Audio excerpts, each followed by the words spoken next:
মন্তব্যে বিতর্ক। বিজেপি জিতলে সীমান্তে কাঁটাতার থাকবে না, এই মন্তব্য করেন রানাঘাটের বিজেপি সাংসদ। আর আজ নিজের বক্তব্যে সাফাই জগন্নাথের। রঞ্জিত রয়েছে আমার সঙ্গে। রঞ্জিত, কি সাফাই দিলেন তিনি?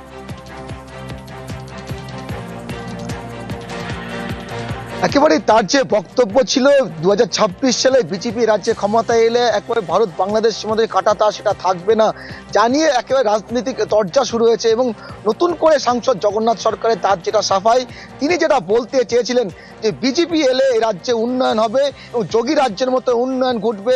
সেই উন্নয়ন দেখে বাংলাদেশ বলবে যে কেন তারা আলাদা হয়েছিল, তাই তারা আবার নতুন করে ভারতে যুক্ত হতে চাইবে। সেখানে কোনো কাঁটাতারে বেড়া থাকবে না, একেবারে এক হয়ে যাবে ভারত বাংলাদেশ। এমনটাই কিন্তু তার নতুন করে সাফাই দেওয়া হচ্ছে। এবং তার যে বক্তব্য, সেই বক্তব্য ঘিরে ইতিমধ্যেই রাজনৈতিক চর্চাও শুরু হয়েছে। এবং তার যে বক্তব্য, তিনি বোঝাতে চেয়েছিলেন যে তিনি ওই যেটা বলেছেন সেটা তিনি বলতে চান, তিনি বোঝাতে চেয়েছিলেন বিজেপি এলে একমাত্র উন্নয়ন ঘটবে। সেই উন্নয়নকে দেখেই বাংলাদেশ বলবে তখন তারা ভারতের সাথে যুক্ত হয়ে যায়। এবং আগে যেটা আলাদা হয়েছিল সেটা অন্য ধর্মের কারণে হয়েছিল, সেটা স্বাধীনতার পরবর্তী সময় হয়েছিল। কিন্তু নতুন করে উন্নয়ন দেখে বিজেপি ক্ষমতা এলে সেই উন্নয়ন দেখে তারাই চাইবে ভারতের সাথে এক হতে। এটাই মূলত তার নতুন করে সাফাই, যদিও জানি ইতিমধ্যে রাজনীতি চর্চা শুরু হয়েছে। বেশ, কি বলেছিলেন বিজেপি সাংসদ জগন্নাথ সরকার, শুনুন। আমরা কথা দিচ্ছি যে এবার যদি আমরা জিতি, মাঝে বাংলাদেশের সঙ্গে কাঁটাতারের বেড়া আমরা রাখবো না। এক ছিল, আগামী দিন এক হয়ে যাবে। যদি তৃণমূল জেতে সেক্ষেত্রেও বেড়া থাকবে না, কিন্তু সেটা বাংলাদেশ হয়ে যাবে। আর আজই বা কি বললেন, শোনাবো। ভারতবর্ষ আজকে বিশ্বের পরিচালিকা শক্তি হতে চলেছে। অখণ্ড ভারতের অঙ্গ ছিল, তারাও ভারতের সঙ্গে আসার জন্য প্রস্তুত হচ্ছে। তাই ভারতীয় জনতা পার্টি পাওয়ারে আসলে বাংলার উন্নয়ন আবার হবে। তখন বাংলাদেশ, ভুখা বাংলাদেশ, যারা খেতে পায় না, তখন খাওয়া পড়ার জন্য বলবে ধর্মান্ধ নীতি ছেড়ে তারা বলবে আমরা ভারতের সঙ্গে মিলেমিশে একসঙ্গে থাকতে চাই।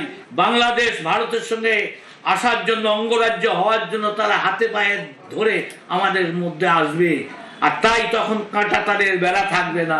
বিজেপি আসলে এতটাই উন্নয়ন করব, এই কথার মানে এইটা। বাংলায় বিজেপি জিতলে সীমান্তে কাঁটাতার থাকবে না, রানাঘাটের বিজেপি সাংসদের মন্তব্যে শোরগোল। বিজেপি নেতৃত্বের ভণ্ডামির প্রমাণ, তোপ অভিষেক বন্দ্যোপাধ্যায়। সীমান্ত রক্ষায় জমি নিয়ে রাজ্যকে নিশানা কেন্দ্রের।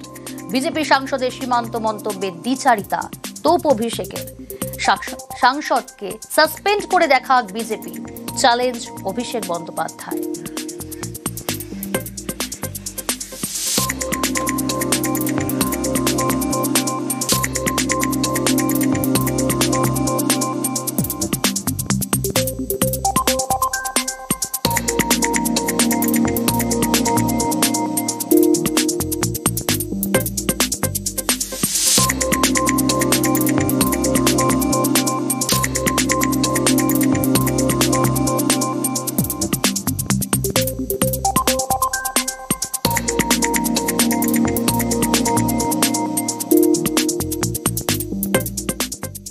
আগে নিজেদের মধ্যে লড়াইটা সেরে নিই। কাঁটাতারে বেড়া দেওয়া যাচ্ছে না বলে লড়াই করছেন ওদের দলের নেতারা, বিরোধী দলের নেতাদের শুরু করে সবাই।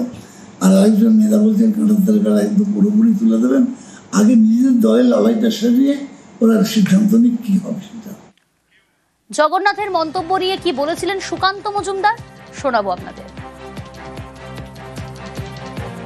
আমার মনে হয় কোনোভাবে তিনি মিসকোটেড হয়েছেন। কাঁটাতারের বেড়া রাখবো না কিভাবে হতে হবে, কাঁটাতারের বেড়া তো আছেই। এবং গোটা সীমান্তে যে এখনো 400 কিলোমিটারেরও বেশি যা ফাঁকা জায়গা আছে, সেই জায়গাটাকে কাঁটাতার দিয়ে ভরাট করা হবে।